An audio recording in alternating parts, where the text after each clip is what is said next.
예수 스스로에게 살아날 수 있는 생명은 단 한 방울도 없어요. 십자가에서 예수께서 모든 피를 다 쏟아내심으로 말미암아 자기에게는 생명이 하나도 없는, 말이 안 됩니다. 어떻게 이게 하나님이 어떻게 달려 돌아가실 수가 있습니까? 하나님이 어떻게 달려 돌아가실 수가 있습니까? 그러나 하나님이 달리신 거예요. 그게 진리입니다. 3번 하세요. 그 피는 하나님의 피다. 그 피는 하나님의 피다. 그 피는 하나님의 피다. 할렐루야. 에베소서 3장 17절에서 19절까지를 보도록 하겠습니다. 에베소서 3장 17절에서 19절, 신약성경 313쪽에 있습니다. 믿음으로 말미암아 그리스도께서 너희 마음에 계시게 하옵시고 너희가 사랑 가운데서 뿌리가 박히고 터가 굳어져서 능히 모든 성도와 함께 지식에 넘치는 그리스도의 사랑을 알아 그 넓이와 길이와 높이와 깊이가 어떠함을 깨달아 하나님의 모든 충만하신 것으로 너희에게 충만하게 하시기를 구하노라. 아멘. 여러분, 하나님은 영광과 존귀와 능력을 받으시는 분입니다.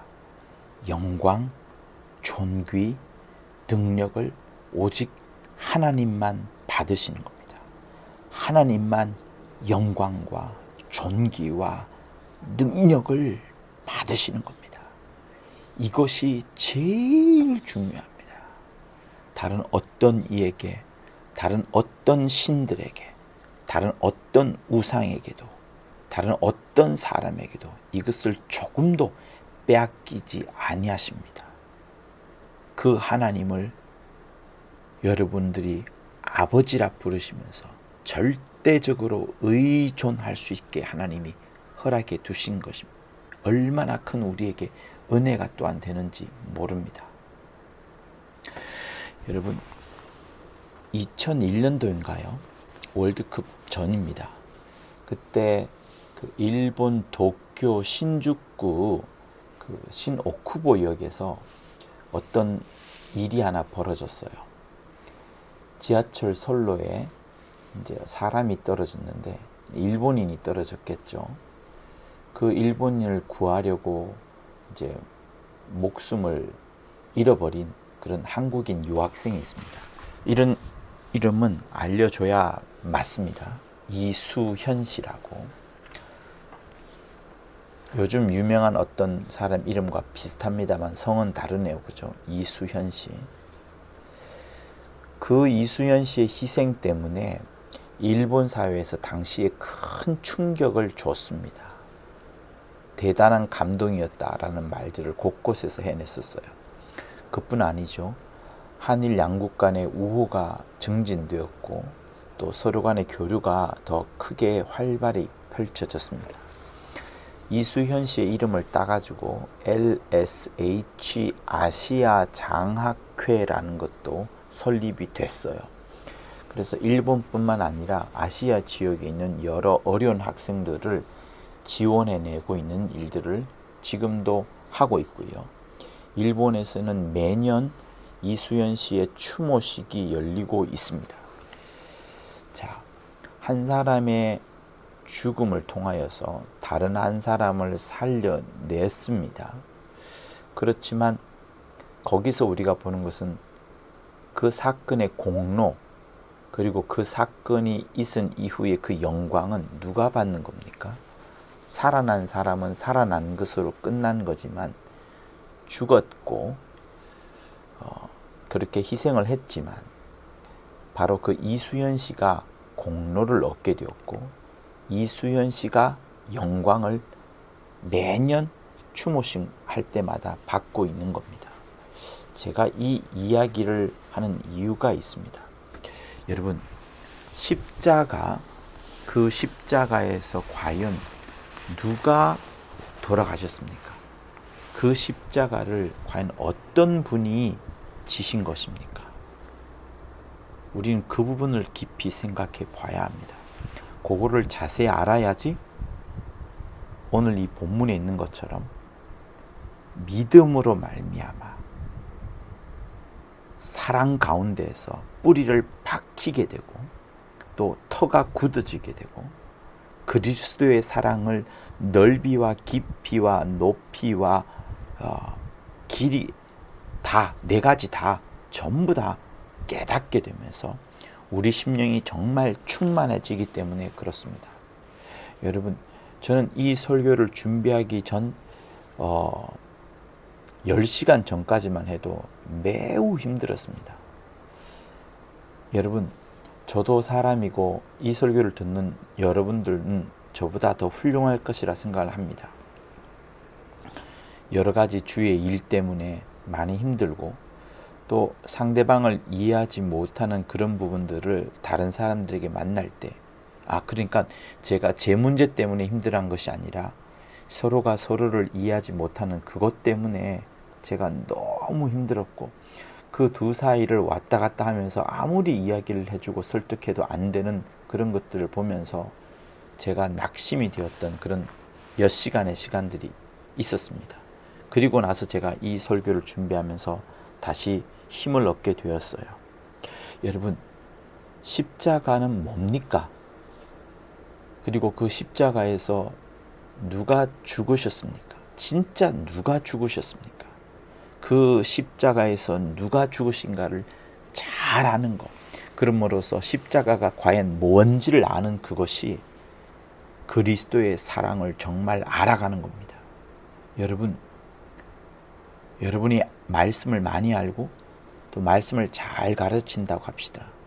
정말 사랑이 있습니까? 한국교회에 잘 가르치는 사람이 사랑이 없다라는 그런 어떤 실례들은 여러 교회에서 한국교회 곳곳에서 있어 왔었습니다. 이상하게 그렇습니다. 왜 그럴까요? 정말 진리를 알고 진리의 목숨을 건 사람은 그 진리가 자기 것이라고 생각을 하여서 그만큼 알지 못하는 다른 사람을 향하여서는 무시하고 그 권위를 인정해 주지 않고 또 그런 옹졸한 마음을 갖고 있게 되면 복음은 진리로 뻗어나갈 수가 없습니다. 여러분, 십자가, 정말 십자가의 그 핵심이 뭡니까? 십자가의 핵심은 예수께서 자신을 죽이셔서 남을 모두에게 이롭게 한 것, 자기를 죽이고 남을 살리고 자기를 패하게끔 하고 남을 이롭게 하는 것, 이게 십자가의 핵심입니다. 이게 십자가의 핵심입니다. 그런데 한국교회가 욕을 얻어먹는 것이 그 반대이기 때문에 욕을 얻어먹는 것이고, 목회자분들이 또 비난을 받는 것이 그 반대로 행하기 때문에 비난을 받는 겁니다. 여전히 세상과 똑같이 명예와 물질과 욕심을 부리는 것이 목회자들에게도 교회에서도 그게 보여지기 때문에 문제가 되는 겁니다. 여러분, 세상은 아예 욕심으로 치닫고 있어요. 회사는 영업의 이익을 극단적으로 추구하는 것이 본질입니다. 돈을 당연히 벌어야 되는 것이 회사의 기본 피예요, 피. 그러니 그런 관점에서 계속 보다 보면 어디서 욕심이 있고 어떻게 욕심이 흘러가는 건지, 어떻게 하는 것이 욕심이 실현을 하는 건지를 그 세상은, 그 회사들은 잘 알고 있습니다. 워낙 잘 알다 보니까 그것이 교회에서 들통나고 목회자들에게서 보여지게 되면 냄새만 맡더라도 뻔히 알게 되는 그것이 여러분 그들의 관점이에요. 그러니 다시 십자가로 돌아가야 됩니다. 십자가의 도로 돌아가야 됩니다. 십자가의 그 핵심을 알아야 됩니다. 주 예수 이 땅에 오셔서 인자로서 죽음을 맛보시면 되셨는데 십자가에 달리시면서 죽임을 당하시는 죽음으로 그리스도로서, 인자가 아닌 그리스도로서 죽으셨어요. 거기에 십자가의 원리가 들어있습니다. 십자가의 핵심이 들어있습니다. 자기가 아니라 아버지의 뜻대로 하려고, 자기를 살리려는 것이 아니라 우리를 살리려고, 나를 죽여서 남을 이롭게 하려고, 자기를 죽여서 남을 이롭게 하려고, 자기를 패하고 남을 살리려고, 흥하게 하려고 그렇게 했던 겁니다. 그게 바로 십자가의 핵심이에요. 그러니 이 시간에 다시 한번 여러분, 우리 회개합시다. 그리고 내 삶 가운데 지지 못하는 것이 무엇이 있는가를 살펴보고 져줍시다. 집시다. 그리고 하나님 앞에 우리가 승리합시다. 나는 이 삶에서는 진다 할지라도 하나님께는 정말 승리합시다. 이것이 십자가입니다. 자, 그러면 조금 전에 이수연 씨에 대해서 이야기를 했던 것처럼, 이수연 씨가 죽음으로 말미암아서 목숨을 잃고서 일본인을 구했어요. 그 일본인은 살아 있을 겁니다. 그러나 이수연 씨는 죽었지만 그 공로가 이수연 씨에게 있고 그 영광이 이수연 씨에게 돌아갑니다. 매년 추모식이 열릴 때마다, 그리고 아시아의 어떤 어려운 학생이 그 장학금을 받을 때마다 그는 기억된 바가 될 겁니다. 그에게 영광과 공로가 돌아갑니다. 자, 그러면 2000년 전에 예수께서 십자가에서 돌아가셨습니다. 그때 그 십자가는 누가 지신 걸까요? 자, 첫 번째는 예수는 죄가 없으신 분이시라는 것을 여러분 아셨으면 좋겠습니다. 보세요. 예수는 남자를 알지 못하는 동정녀 마리아에게서 나셨습니다. 마리아에게서. 분명히 예수께서는 에덴 동산에 하와의 태를 빌렸어도 충분히 오실 수 있습니다.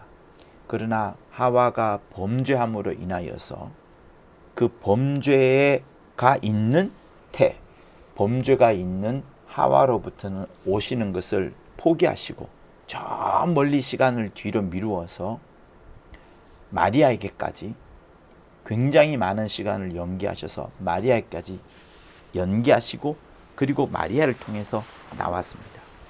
보세요. 예수는 성령으로 잉태되어 나셨습니다. 그렇죠? 남자를 알지 못하는 동정녀 마리아에게서 났습니다.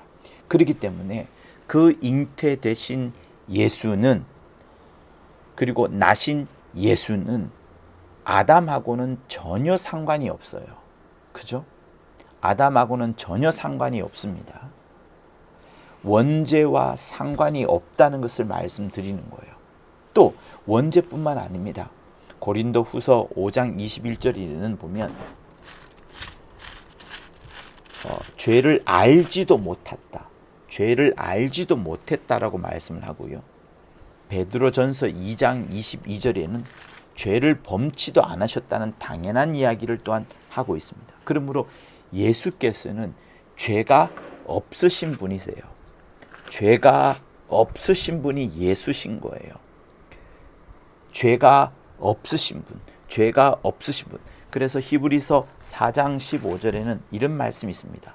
우리에게 있는 대제사장은 우리의 연약함을 체휼하지 아니하는 자가 아니요 우리와 한결같이 시험을 받는 자로되 죄는 없으시니라. 죄는 없으시니라. 죄는 없으신 분이다. 이렇게 말씀을 합니다. 자, 그러니 예수는 날 때부터, 잉태될 때부터 아예 죄는 없으신, 아담하고도 상관이 없기 때문에 아무 죄와 상관이 없으신 분입니다. 그리고 실제로도 죄가 없다라고 하셨어요. 여러분, 로마 법정은 굉장히 엄한 법정입니다. 로마법이 독일로 퍼져가서 전 대륙법을 장악했었고, 그리고 그것이 이제 유럽에까지 넘어갔을 뿐만 아니라 미국에까지도 이제 넘어가게 되죠. 그래서 로마법은 모든 법의 시초라고 해도 과언이 아닐 정도로 잘 짜여져 있습니다. 그런데 그 로마 법정이 당대 이 예수 당시에 굉장히 엄하게 적용이 됐습니다. 그러니 죄를 범한 증거가 분명해야 사람을 처형을 하거나 처벌을 할 수 있습니다. 그런데 유대인들은 그런 증거를 하나도 제시하지 못했어요. 하나도 제시하지 못했습니다. 총독 빌라도가 예수를 3번 신문을 했어요. 그러나 3번 다 죄가 없다고 하면서 손을 씻었어요. 그죠? 그게 마태복음에 나올 겁니다. 마태복음. 네, 여기 있네요.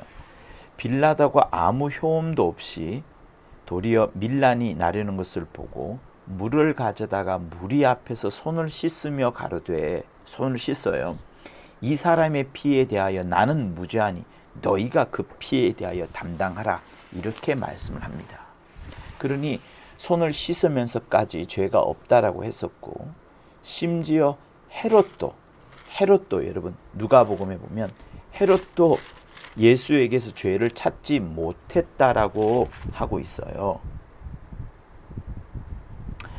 내가 너희 앞에 사실하였으되 너희의 고소하는 일에 대하여 이 사람에게서 죄를 찾지 못하였고, 이렇게 나옵니다. 그러니 빌라도도 헤롯도 아무도, 유대인들도 아무도 예수에게서 죄를 찾지 못했어요. 그러니 예수는 죄가 없으신 분이십니다. 죄가 없으신 사람인 거예요. 그러니 잘 들어보세요. 하나님의 법, 공의의 법에 의하면 예수께서는 십자가에 달려서는 절대로 안 되는 분입니다. 그렇죠? 죄가 없으신데, 심지어 유대법에 의하면 십자가 곧 나무에 달리는 것은 저주에 달리는 것이라 라고 말할 정도인데, 예수께서 죄가 하나도 없고 저주받을 것도 없는데 왜 십자가에 달려야 됐었죠? 공의의 법에 의하면 예수는 십자가에 달려서는 안 되는 분인 겁니다.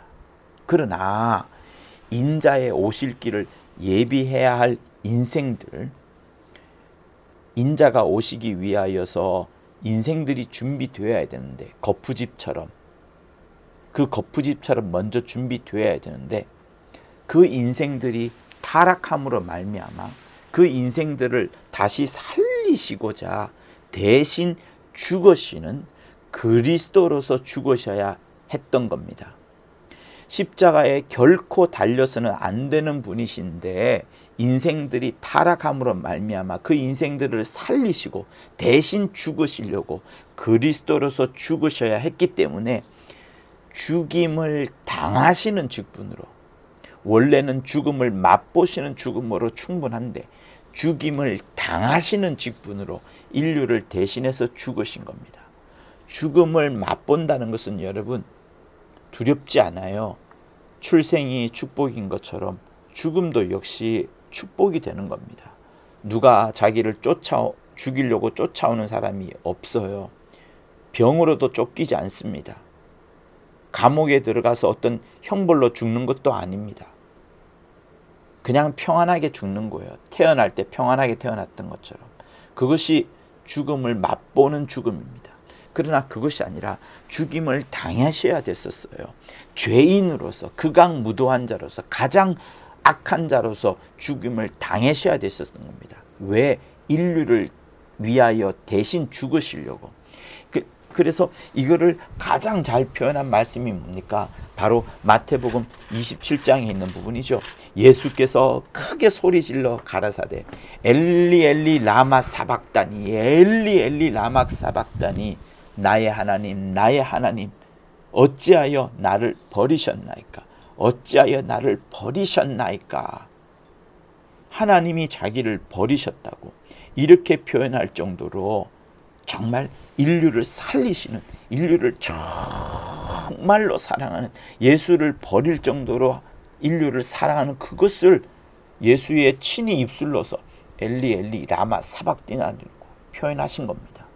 그리고 그뿐입니까? 그렇게 십자가에 달리셨을 뿐만 아니라 그분은 무덤에 장사 지낸 것까지 완벽하게 확인이 됐어요. 무덤에 장사 지낸 것까지. 그러니 그분은 완전하게 죽으신 거예요. 완전하게. 그것을 사도행전 13장은 잘 표현하고 있습니다. 자, 13장 보면 바울의 이제 설교가 있어요. 바울의 설교 중에 이런 말이 있습니다. 형제들, 아브라함의 후예와 너희 중 하나님을 경외하는 사람들아, 이 구원의 말씀을 우리에게 보내셨거늘 예루살렘에 사는 자들과 저희 관원들이 예수와 및 안식일마다 외우는 바라 선지자들의 말을 알지 못함으로, 그러니까 예수도 알지 못하고 안식일마다 자기들이 막 선지자의 말을 막 외우는데 예수도 모르고 그 외우는 선지자의 말도 알지 못하다 보니까 예수를 정죄하게 되었고, 그러면서 선지자들의 말을 응하게 하였도다. 죽일 죄를 하나도 찾지 못하였으나 빌라도에게 죽여달라 하였으니 성경에 저를 가리켜 기록한 말씀을 다 응하게 한 것이라. 후에 나무에서 내려다가 무덤에 두었으나 하나님이 죽은 자 가운데서 저를 살리신지라. 하나님이 죽은 자 가운데서 저를 살리신지라. 이렇게 말씀을 합니다. 그러니 보세요. 예수는 십자가에서 완벽하게 죽으신 거예요. 근데 누가 죽은 겁니까? 죄가 없으신 분이 죽으신 거예요. 죄가 없으신 사람이 죽으신 거예요. 죄가 없으신. 물론 하나님께서 살려주셨습니다. 하나님이 살리신 겁니다. 예수 스스로 살아난 것이 절대로 아닙니다, 여러분. 정확하게 아셔야 돼요. 예수 스스로 절대로 살아난 게 아닙니다. 예수 스스로에게 살아날 수 있는 생명은 단 한 방울도 없어요. 십자가에서 예수께서 모든 피를 다 쏟아내심으로 말미암아 모든 생명을 다 쏟아내셨고 자기에게는 생명이 하나도 없는 그 상황에서 전적인 무, 전적인 없음, 전적인 제로, 이 상태에서 그저 하나님이 살려주신 그 하나님의 살리심으로 살아나려고, 하나님이 살려주신 그 하나님을 절대 의존함으로써 살아나시려고 그렇게 완전히 자기를 낮추어버린, 완전히 자기를 죽여버린, 그것이 바로 주님이 십자가에서 죽으신 바요 무덤에 장사 짓는 바가 되는 겁니다. 그러나 누가 살리셨다고요? 예수 스스로가 아니라 하나님께서 죽은 자 가운데서 저를 살리신 겁니다. 자, 그러면 이제 여기까지의 부분을 정리를 해보면 예수께서 십자가를 지신 것은 결국 누가 십자가를 진 겁니까? 죄 없으신 분이 십자가를 진 거예요.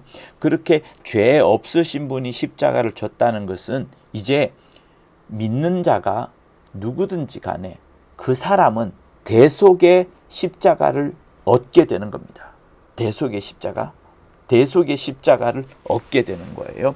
예수의 십자가는 그 십자가에 대하여서 믿는 누구라 할지라도 그 십자가가 그에게는 대속의 십자가가 되는 겁니다. 보세요. 예수께서 죄 없으신 분이십니다. 죄 없으신 사람이 죽은 거예요. 죄 없으신 사람이 죽음으로 말미암아 이제 그 죄 없으신 사람이 다른 사람을 살리는 거예요. 다른 사람을.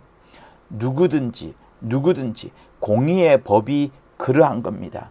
십자가에 달리신 분이 억울하게 죽은 것이기 때문에 극악무도한 자로 죽으셨기 때문에 그는 사실 극악무도한 자가 아닌데 극악무도한 자로 죽었으니 실제 극악무도한 자가 그러면 어떻게 돼요? 살아나야 되는 겁니다. 아까 우리가 처음에 이수연 씨에 대해서 이야기했던 것처럼 그 일본인이 살아났던 것처럼 그 사람이 이수연 씨가 죽음으로 말미암아 그 사람이 살아나는 것처럼 이제 누구든지 예수께서 대신하여 어떤 특정한 사람을 대신하여 죽으셨기 때문에 그 특정한 사람은 살아나야 되는 겁니다. 그 특정한 사람이 그러면 누군가요? 누구든지 믿는 개개인, 그 사람이 살아나는 겁니다. 누구든지 믿는 개개인이 살아나는 거예요. 그것을 바로 대속의 십자가, 예수의 십자가를 대속의 십자가라고 말하는 그것이 되는 겁니다. 자, 여기까지가 보자면은 예수의 죽으심이 한 사람으로서 죄가 없으신 분이 이제 십자가를 지신 것으로 우리는 이제 배웠습니다. 여기까지. 그러나 여기까지 보자면 이제 여러분들에게 부연 설명할 부분이 꼭 있습니다. 그게 뭐냐면 예수는 죄가 전혀 없는 분으로 단지 인생들과 똑같은 사람이라면, 우리와 똑같은 사람이라면, 그죠?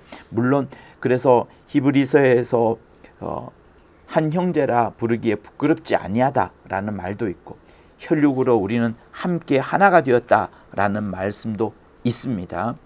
자녀들은 혈육에 함께 속하였음에 그도 또한 한 모양으로 혈육에 함께 속하심은 이란 말이 있는 것처럼, 예수와 우리가 똑같은 인생이라면, 단 예수가 죄가 전혀 없는 분으로서 인생들과 똑같은 사람이라면, 그런 범위에서 하나님의 공의로 따져봅시다. 하나님의 법으로 판단해 본다면 죄에 있는 한 사람만을 대속할 수밖에 없어요. 그죠? 아까 이수연 씨의 케이스처럼 그 일본인이 살아나고 이수연 씨가 죽었던 것처럼 한 사람만을 대속할 수밖에 없습니다. 예수께서 우리와 똑같이 죄가 전혀 없는 분이긴 하지만 우리 인생들처럼 그냥 사람이라면 그가 대속을 했다 하더라도 한 사람만 살아나는 거예요. 한 사람만. 그것이 하나님의 공의의 법입니다.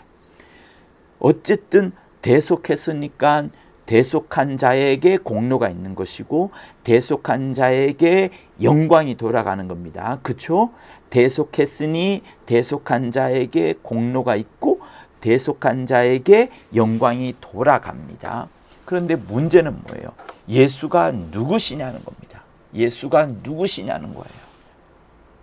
예수는 말씀이 육신이 되어 우리 가운데 오신 하나님이십니다. 말씀이 육신이 되셨어요. 곧 요한복음 1장에서부터 계속 말하고 있는, 1장 처음 시작할 때부터 말하고 있는 말씀, 그 말씀이 바로 육신이 되어 오셨어요. 근데 이 말씀이 어떤 말씀인가 하면 태초에 말씀이 계시니라. 이 말씀이 하나님과 함께 계셨으니 이 말씀이 곧 하나님이시라. 이 말씀이 곧 하나님이시라. 태초부터 말씀이 있었는데 이 말씀이 하나님과 함께 계셨고 이 말씀은 곧 하나님이시라 말씀을 합니다. 여러분, 혼동될 수 있지만 혼동되는 그것을 그대로 믿으십시오. 태초에 말씀이 계셨고 이 말씀이 하나님과 함께 계셨는데 이 말씀은 곧 하나님이시라 이렇게 말씀합니다. 그리고 다시 그가 태초에 하나님과 함께 계셨고 만물이 그 말씀으로 말미암아 지은 바가 되었고 지은 것이 하나도 그 말씀이 없인 된 것이 없느니라라고 말하면서 말씀이 육신이 되어 우리 가운데 오신 하나님, 근데 그 이름이 누구라고요? 예수라. 이 땅에 오신 예수라 이렇게 말씀하시는 겁니다. 그러니 본래 하나님을 본 사람이 없습니다.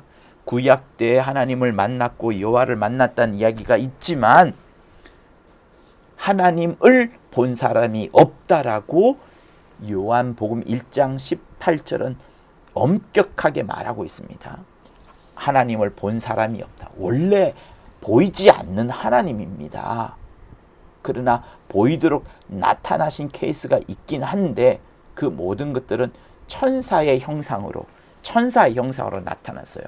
하나님은 형상이 없으신데 구약 때는 그 형상으로 나타나신 바가 없습니다. 그러나 신약에 와서 그리스도 예수께서 하나님의 형상으로 나타내셨어요.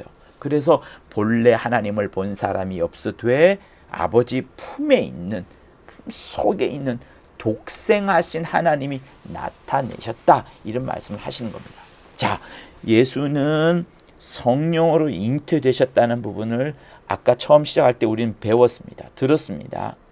성령으로 잉태되셨고 마침내 나실 때 하나님 아버지의 독생자의 영광이요, 아버지의 독생자의 영광이요, 은혜와 진리가 충만하신 분이시다 이렇게 드러났습니다. 그리고 예수는 하나님의 영광의 광채예요. 본체 형상이세요. 누구든지 하나님을 볼 수는 없지만 예수를 바라보면서 그의 영광, 그의 은혜, 그의 진리 이런 것들이 막 비춰지는 거예요. 예수의 얼굴과 예수의 모든 것에 하나님의 영광이 광채처럼 쫙 비춰가는 겁니다. 그분만이 하나님의 본체의 형상이신 거예요. 그러니 여러분, 우상에 절하거나 우상을 바라볼 필요도 없습니다. 여러분 자신을, 신념을 여러분의 우상으로, 여러분의 신조로, 여러분의 어떤 가치로 여길 필요도 없습니다. 예수를 바라봐야 되는 거예요. 예수라는 분을 여러분 하나의 하나님의 형상으로 분명히 아시고, 그분에게서 영광이 빛나온다, 영광의 광채가 비친다, 떠오르는 해처럼 광선이 내게 비친다, 이렇게 정말 하나님의 영광을 바라볼 수 있어야 되는 것이 필요합니다. 지금 이 시간에 여러분 무릎을 꿇고 그 영광의 광채가 충만한 예수를 바라보십시오. 할렐루야. 그러니 예수는 보이지 않는 하나님의 보이는 형상인 거예요. 보이지 아니하시지만 보이는 형상으로 나타내신 분이 예수신 거예요. 하나님 아버지는 천지에 충만하십니다. 어디에 담아댈 수도 없어요. 담기도 부족할 만큼 그보다 더 충만하고 더 빽빽하고 더 가득 찹니다. 그런데 그 크신 하나님이 이제 우리처럼 한 모양으로, 한 형상으로 나타내셨으니 2000년 전에 오신 바로 예수신 겁니다. 그러니 그분은 보이지 아니하시는 충만하신, 만물 가운데 무소부재하신 그 하나님이 이제 보이는 형상으로 나타나셨으니 바로 예수시라, 이렇게 되는 겁니다. 그러니 여러분, 하나님의 모든 영광과 하나님의 모든 충만하심이 예수 그분에게 영광으로 막 빛나는 거예요. 영광으로 광채가 되는 거예요. 그런데 그분이 십자가를 지신 겁니다. 아까 우리 앞부분에는 누가 십자가를 졌다고 했죠? 죄 없으신 사람이 십자가를 졌다고 했습니다. 죄 없으신 사람, 죄 없으신 사람이 십자가를 졌다고 했어요. 그러나 지금 우리는 성경을 통해서 보게 되는 것은 그분, 곧 하나님의 모든 영광과 충만하심이 예수에게 쫙 들어가 있는데, 하나님 아버지의 독생자의 영광이요 은혜가 진리가 충만하신 분이신데 그분이 십자가를 지신 거예요. 그분을 세상 법과 로마 법과 마귀는 그분을 극악무도한 죄인으로 십자가에 달았던 거예요. 바라바를 살려내고, 명절이 이르면 한 죄수를 살려내는 하나의 전례가 있는데 그 전례를 적용해서 바라바를 살려내고, 가장 극악무도한 바라바를 살려내고 예수께서 달려 돌아가셨습니다. 그러니 그만큼 예수는 그 바라바보다 더 극악무도한 죄인이라고, 세상 법이 그렇게 땅땅땅, 마귀가 그렇게 하하하 하면서 그렇게 극악무도한 자로 십자가에 달았던 거예요. 누가 하나님의 영광과 광채가 진리가 충만하신 그분을, 이게 말이 됩니까? 여러분, 이게 말이 됩니까? 말이 되지 않습니다. 말이 안 됩니다. 어떻게 이게 하나님이 어떻게 달려 돌아가실 수가 있습니까? 하나님이 어떻게 달려 돌아가실 수가 있습니까? 그러나 하나님이 달리신 거예요. 그게 진리입니다. 하나님이 어떻게 달리셨어요? 죄인으로 달리셨습니다. 극악무도한 죄인으로 달리셨습니다. 그러니 하나님이 죽으신 거예요. 하나님이 죽으신 거예요. 하나님이 피를 흘리신 겁니다. 하나님이 피를 흘리신 겁니다. 그것을 사도행전 20장 27절은 하나님이 자기 피로 사신 교회, 하나님이 자기의 피로 사버린 교회, 교회를 당신 하나님의 피로 사버렸다라고 말할 정도로 하나님이 피를 흘리셨다. 다시 말하면 하나님이 죽으셨다. 다시 말하면 하나님이 십자가에 달린 것이다. 이게 말이 안 되는 이것이 벌어진 겁니다. 그런데 이 피로서 우리가 의롭다함을 얻게 된 거예요. 이 피로서 우리가 의롭다함을 얻게 된 겁니다. 피로서. 그러니 이게 얼마나 큰 사랑입니까?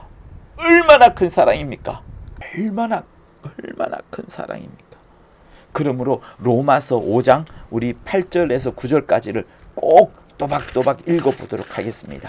로마서 5장 우리 8절에서 9절을 또박또박.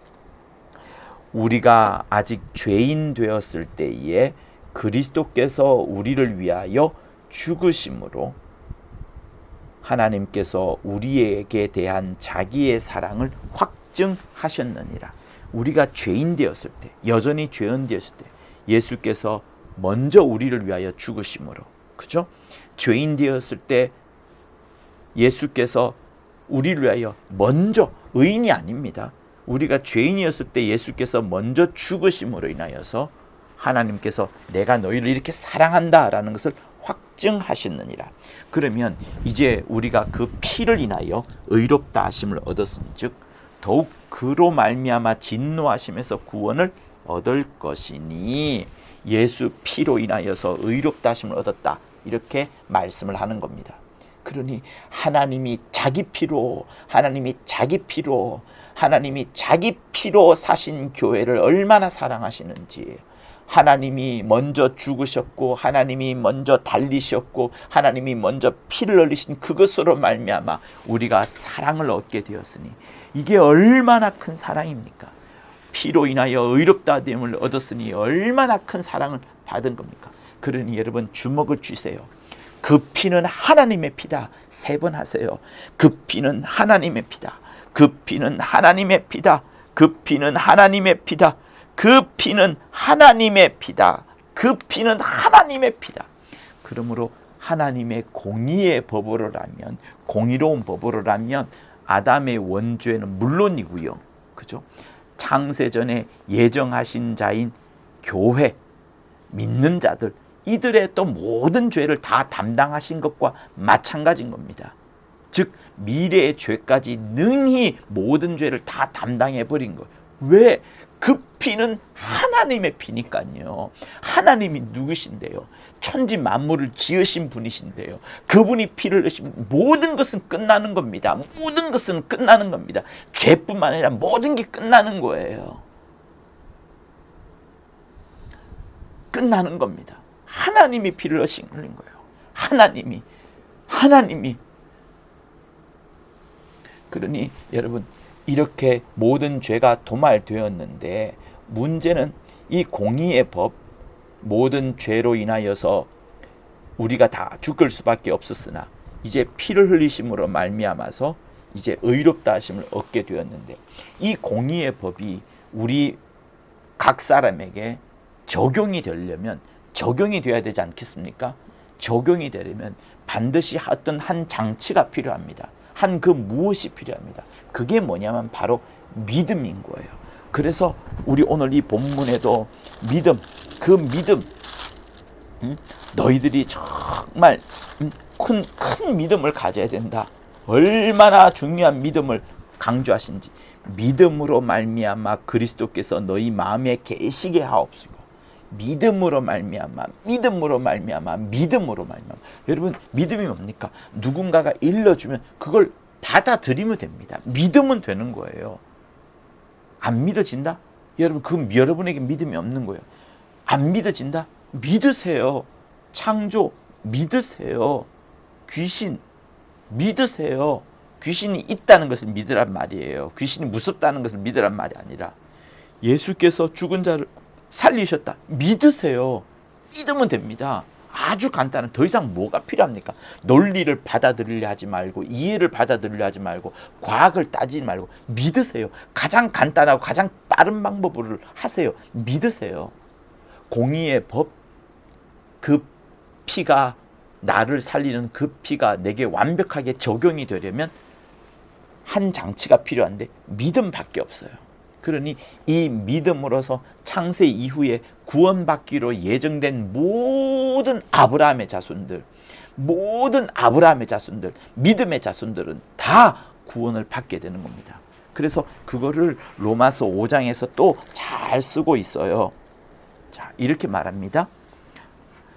그런즉 한 범죄로 말미암아 많은 사람이 정죄에 이른 것 같이, 아담을 말하는 거예요. 아담의 범죄로 인하여 많은 사람이 정죄에 이른 것 같이 이제는 그와 반대로 의의 한 행동으로 말미암아, 예수께서 십자가에서 죽으심으로 말미암아 많은 사람이 의롭다 하심을 받아 생명에 이르렀느니라. 아까 우리가 로마서 5장 9절에서 그 피를 인하여 의롭다 하심을 입었다 이렇게 말하는 것처럼 우리가 예수의 죽으심이라는 그 의의 한 행동으로 말미암아 많은 사람이 의롭다 하심을 받아 생명에 이르느니라. 한 사람의 순종치 아니함으로 많은 사람이 죄인 된 것 같이 그러나 딱 끊고 한 사람의 순종하심으로 말미암아 많은 사람이 의인이 되리라. 이렇게 나오는 겁니다. 그러니 믿음이라는 장치 때문에 구원받기로 예정된 모든 아브라함의 자손들이 구원을 받는 거예요. 여러분, 창세전에 예정하신 자가 뭡니까? 구원받기로 예정된 것이 뭡니까? 그거는 교회를 말하는 거예요. 이 세상 모든 사람을 위하여서 예수는 피를 흘려 주셨습니다. 그러나 자기가 믿기 싫다는 사람을 구원할 방법이 없으세요.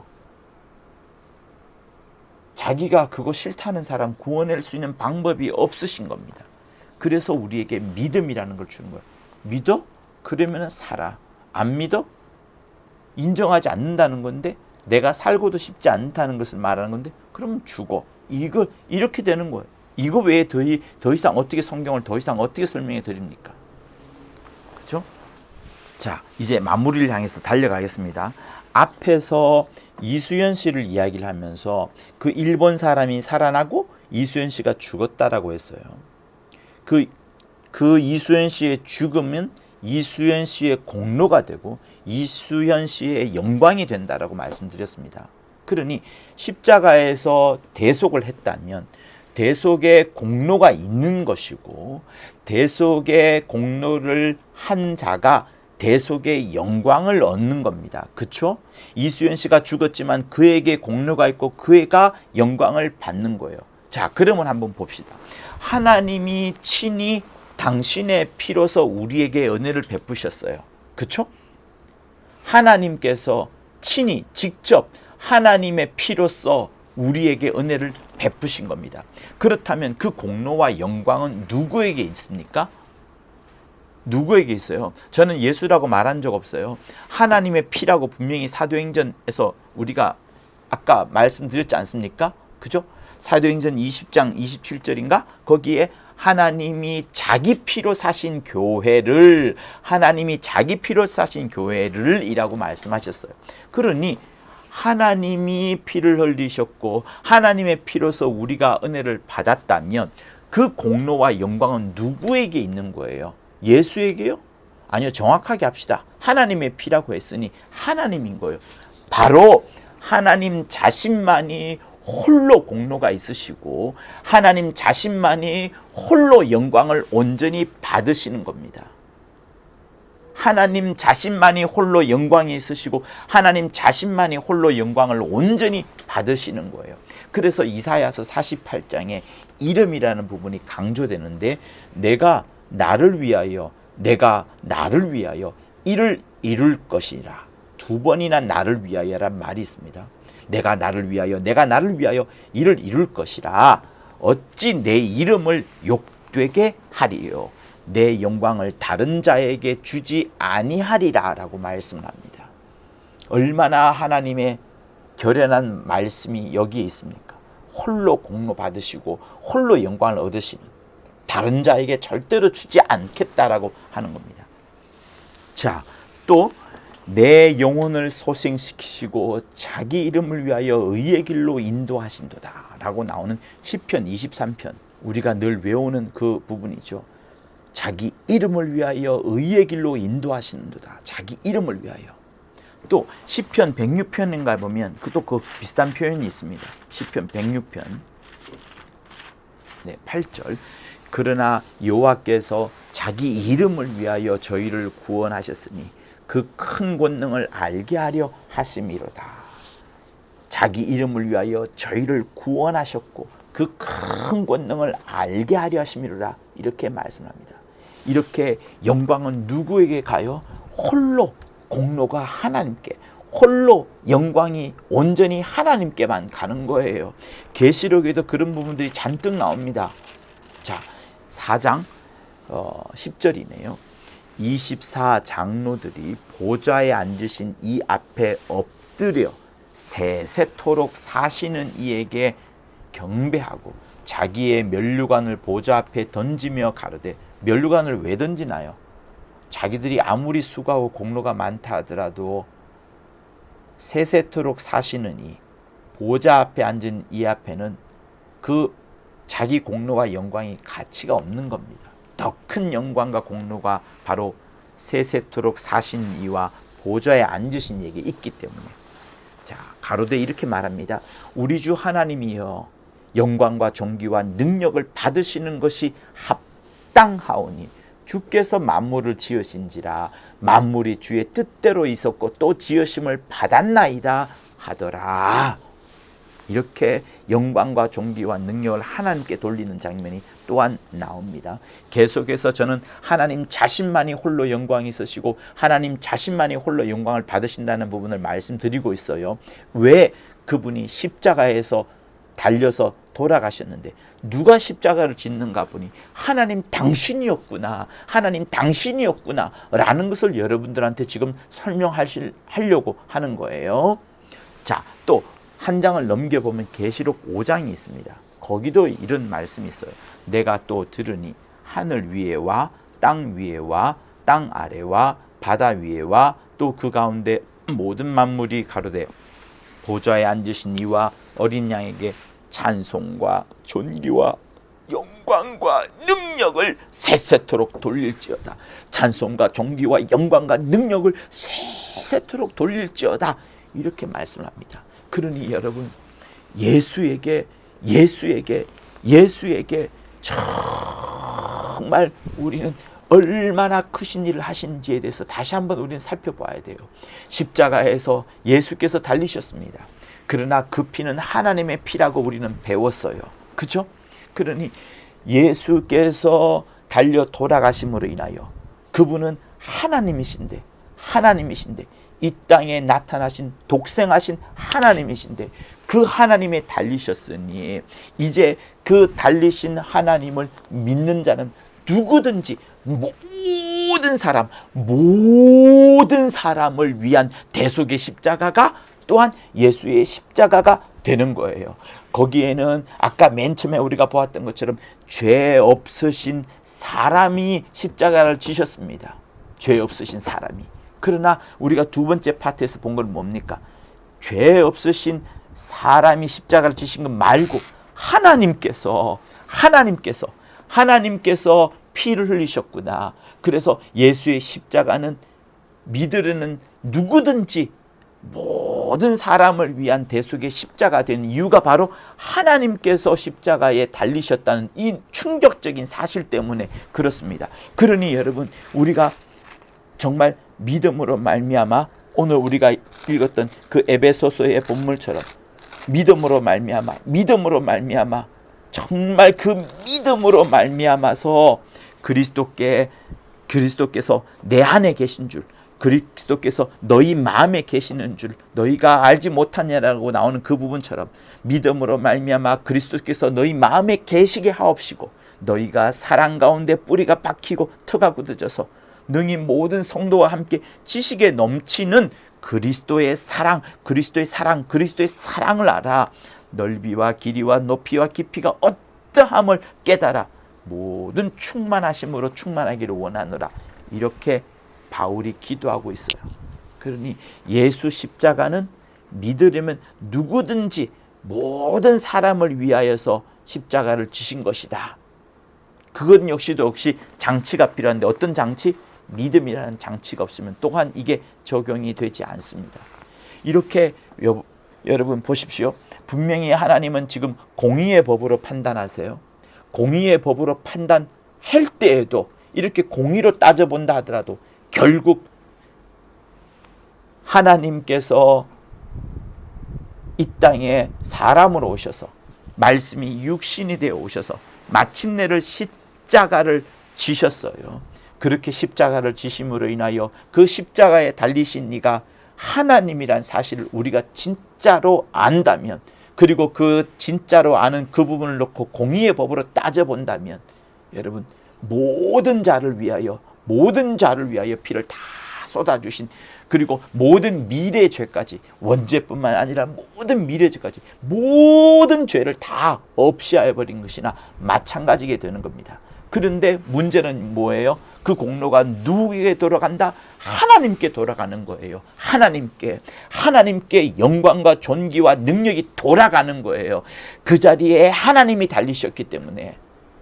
그러니 여러분, 하나님이 독생자를 우리에게 보내주심은 공의의 법으로 따져보더라도 그것이 사랑으로 나타나신 바가 되는 것이요, 그렇게 해서 우리를 살리시는 것이니, 이런 하나님의 공의의 법은 또한 하나님의 사랑의 법이 되는 겁니다. 그 많은 일들을, 그 위대한 일들을 누가 이루셨어요? 이 땅에 오신 주 예수 그리스도가 그것을 이루어 가신 겁니다. 그러니 다시 이 본문 속으로 들어가 그 영광의 풍성이 얼마나 강력한지, 그 영광의 광채가 얼마나 강력한지, 또 그 사랑이 얼마나 뜨겁고 넓이와 길이와 높이가 깊이가 충만한지 깨달으시는 여러분이 되기를 예수 이름으로 축원합니다. 그리고 그 맨 앞에 무엇이 있습니까? 우리의 믿음. 이 설교부터 여러분 잘 믿으면서 들으세요. 또 성경을 읽을 때마다 믿음을 갖고 여러분 성경을 읽으세요.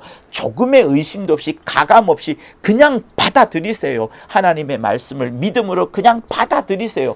그래야지 여러분 더 큰 믿음이 여러분에게 다가오고 더 큰 은혜가 여러분에게 끼쳐지는 겁니다. 할렐루야. 자, 그러니 우리 모두 진짜 주 예수의 주시는 그 믿음, 복음 가운데 펼쳐진 하나님의 그 어마어마한 진리의 말씀을 굳건하게 믿는 여러분이 되실 것을 예수 이름으로 축원합니다. 예수의 십자가를 지심은 죄 없으신 사람이 지신 것일 뿐만 아니라 마침내는 하나님 당신께서 지신 것이란 이 충격적인 사실을 잊지 않는 여러분 모두가 되실 것을 예수 이름으로 축원합니다. 할렐루야. 이제는 우리 주 예수 그리스도의 은혜와 하나님 아버지의 극진하신 사랑과 성령의 감화 감동 교통케 하심이, 십자가에 달리신 그분을 철저히 의지하려는 자들 위해 영원토록 함께 있을지어다. 아멘.